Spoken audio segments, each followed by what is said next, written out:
Assalamualaikum warahmatullahi wabarakatuh. Selamat datang di channel kami Al-Hikmah Mustikaning Laku, di mana melalui channel ini kami akan berbagi banyak sekali konten kreatif yang bermanfaat bagi Anda, seperti konten pengalaman kisah nyata, misteri, pertanian, bisnis, motivasi, pariwisata, ilmu pengetahuan, perjuangan, keagamaan, musik, dan berbagai aktivitas yang produktif. Urip iku urup, bercahaya dan menyala, serta memberikan cahaya.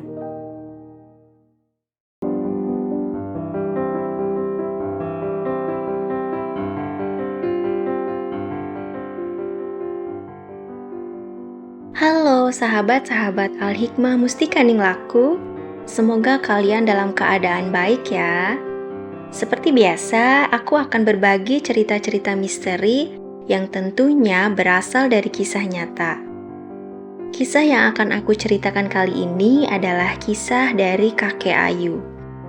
Saat kakeknya bercerita, Ayu masih kelas 3 SD.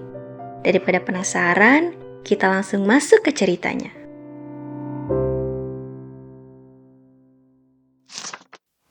Cerita ini berjudul Si Pemuja Siluman Kera. Pada saat itu, sekitar tahun 1997, ada sebuah keluarga kaya raya yang hidup di suatu desa. Keluarga tersebut terdiri dari sepasang suami istri dengan 2 orang anaknya. Orang-orang setempat memanggilnya dengan sebutan Pak Karno dan Bu Karno. Pak Karno dikenal sebagai juragan tanah karena beliau terkenal memiliki tanah yang luas di mana-mana. Pak Karno dan istrinya juga dikenal sebagai orang yang baik dan tidak sombong kepada masyarakat setempat. Tetapi lain halnya dengan kedua anak Pak Karno yang bernama Sari dan Joko. Sari dikenal sebagai pribadi yang sombong dan tata kramanya kurang baik. Sedangkan Joko mempunyai hobi berjudi, mabuk-mabukan, suka hura-hura, dan ditambah lagi Joko adalah seorang pengangguran, sehingga membuat hidupnya semakin tidak terarah. Dengan kebiasaan hidupnya yang seperti itu, Joko mempunyai rencana yang sangat licik. Secara diam-diam, Joko menjual semua aset yang dimiliki ayahnya, berupa sawah, kebun kopi, kebun kelapa sawit, ternak, dan bahkan rumah tempat mereka tinggal pun juga dijualnya. Setelah semua hartanya habis, Joko menghilang dengan membawa uang hasil dari menjual semua aset kedua orang tuanya. Dan seketika itu juga keluarga Pak Karno berubah drastis. Pak Karno yang tadinya terkenal sebagai juragan tanah yang bergelimang harta, seketika itu berubah menjadi orang yang tidak punya apa-apa. Dan satu-satunya harta yang dimiliki adalah baju, karena hanya itu yang tidak dijual oleh Joko.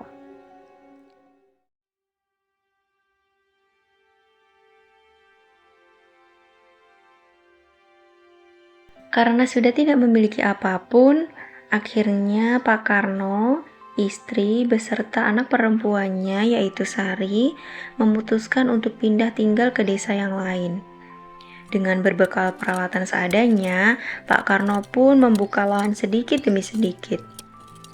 Di sana Pak Karno membangun gubuk kecil dengan memanfaatkan ilalang sebagai atap dan temboknya menggunakan bambu yang dianyam atau yang biasa kita sebut sebagai geribik. Sebelum beliau membangun gubuk tersebut, beliau menempati gubuk yang ada di hutan milik Bapak Tono. Kebetulan Pak Tono sudah tidak menempati gubuk tersebut karena Pak Tono sudah membangun rumah permanen di desa sebelah yang tidak jauh juga dari gubuk yang beliau tempati dulu ketika berkebun.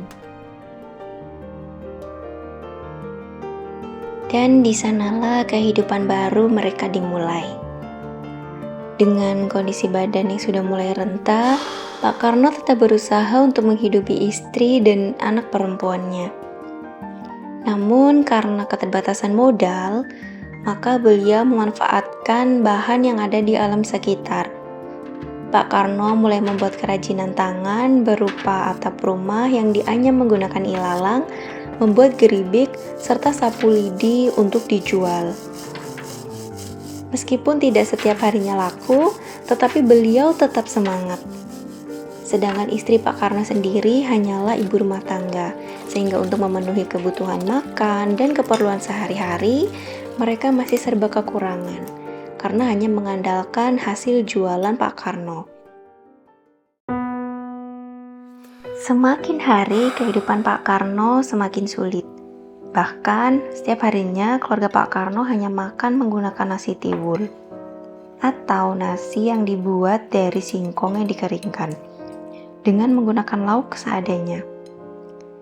Beberapa tahun berlalu, terdengar kabar bahwa Joko tertangkap oleh pihak berwajib saat sedang bermain judi dan sabung ayam. Saat mendengar kabar tersebut, keluarga Pak Karno hanya bisa pasrah. Dan di sisi lain, Sari dinikahi oleh salah satu pemuda desa yang sehari-harinya mencari katak untuk dijual. Atau masyarakat setempat menyebutnya dengan sebutan Pak Bangkong. Setelah menikah, Sari ikut suaminya tinggal di rumah yang tidak jauh dari rumah orang tuanya. Namun, ternyata kehidupan Sari tidak jauh berbeda dengan kehidupannya sebelumnya. Sama-sama sulit dan masih serba kekurangan. Dan alhamdulillahnya ada seseorang yang peduli dengan keluarga Pak Karno, yaitu Pak Sidi, seseorang dari desa sebelah yang merasa iba dengan keadaan keluarga Pak Karno saat itu. Beliau berusaha membantu dengan cara mensuplai makanan kepada keluarga Pak Karno setiap 1 bulan sekali. Hari berganti hari, keluarga Pak Karno semakin akrab dengan keluarga Pak Sidi. Mereka juga saling berbagi cerita dan kisah hidup satu sama lainnya. Hingga pada suatu ketika, Pak Karno bercerita tentang masa lalunya sebelum beliau pindah ke desa tempat tinggalnya yang sekarang. Pak Karno bercerita bahwa dulunya beliau pernah melakukan pemujaan hingga ia menjadi orang kaya raya, memiliki tanah di mana-mana, dan hidup serba berkecukupan.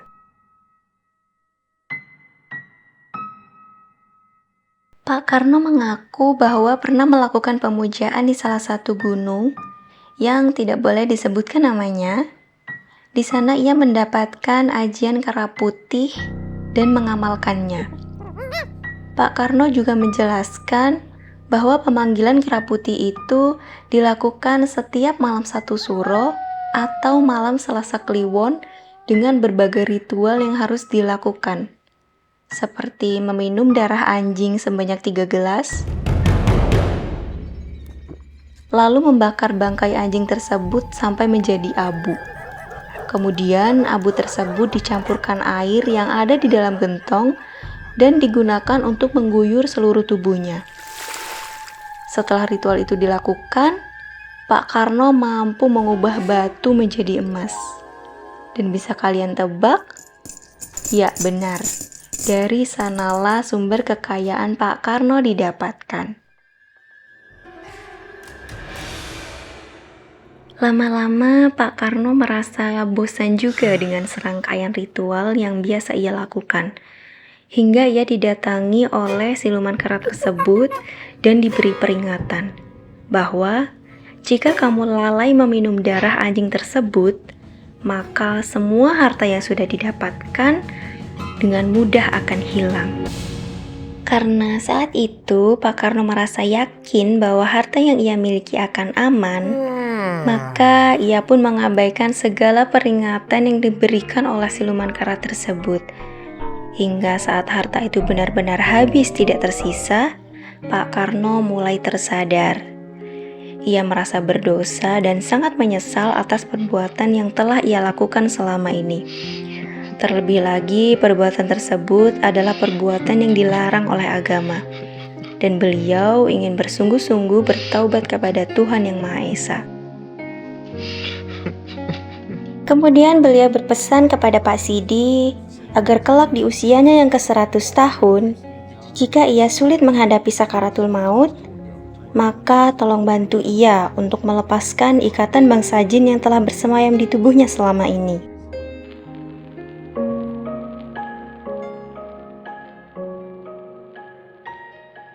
Selang beberapa tahun dari percakapan tersebut, ternyata memang benar. Tepat di usia Pak Karno yang menginjak 100 tahun, Pak Karno mulai sakit-sakitan, sulit berjalan, dan hanya bisa terbaring di atas kasur.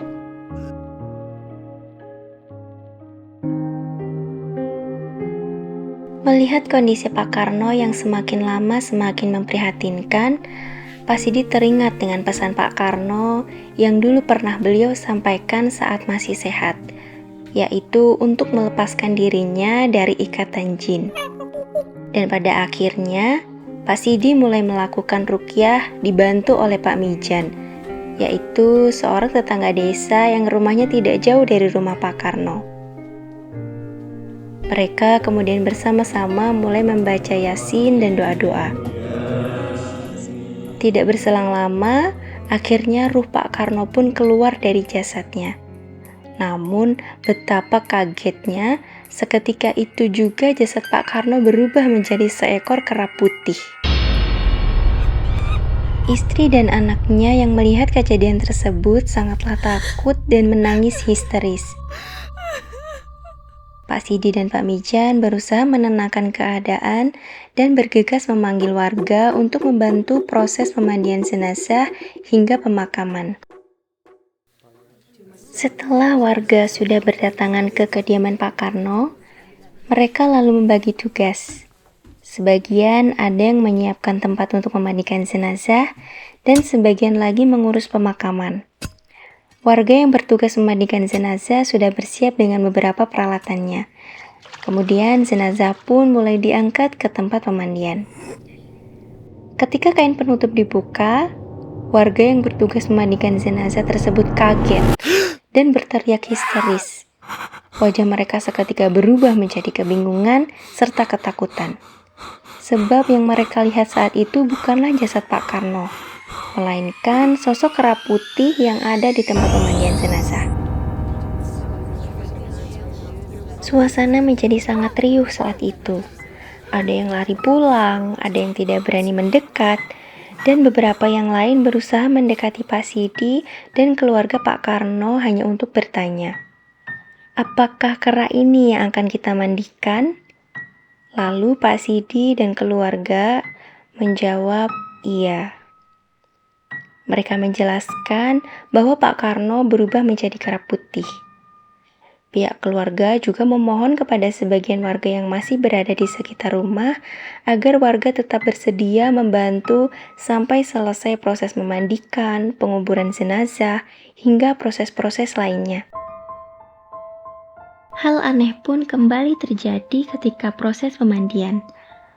Jasad yang semula berwujud kera putih tiba-tiba berubah bentuk kembali menjadi jasad Pak Karno ketika pemandi jenazah mulai menyiramkan air ke tubuh jasad itu. Warga yang turut menyaksikan kejadian tersebut bertanya-tanya dan hampir tidak percaya. Namun, itulah kuasa Tuhan yang terjadi saat itu. Setelah selesai dimandikan, kemudian jasad segera diangkat ke dalam rumah untuk mulai dikafani, disolatkan, dan kemudian dimakamkan.